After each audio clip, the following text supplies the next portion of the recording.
বুদ্ধিমান কাক ও জল ভরা কলসি।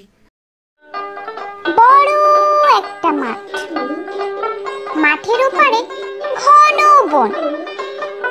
এক ছিল কাক, সে খাবারের খোঁজে বনে যেতে চাইল। সে উঠতে শুরু করলো। উঠতে উঠতে তার খুব পিপাসা পেল।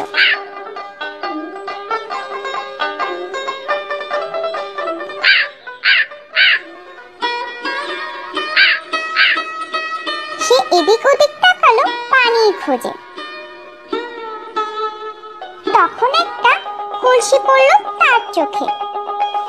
সে খুব খুশি হলো, উড়ে গিয়ে বসলো কলসির উপর। সে দেখলো পানি কলসির তলায়। কাক ঠোঁট ঢুকিয়ে দিল কলসিতে, কিন্তু নাগাল পেল না।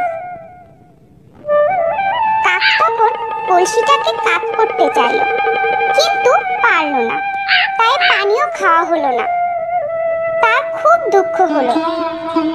সে এদিক ওদিক তাকালো, কাছেই দেখতে পেল অনেক নুড়ি। তার মাথায় একটা বুদ্ধি এলো। সে একটা করে নুড়ি আনতে লাগলো, ফেলতে লাগলো কলসির ভেতরে। কলসির ভেতরে একটা একটা নুড়ি পড়লো। তলার পানিও উপরে উঠতে লাগলো। এভাবে কাকটি অনেক নুড়ি কলসিতে ফেললো।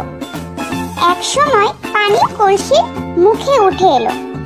তখন কাকটি প্রাণ ভরে পানি পান করলো।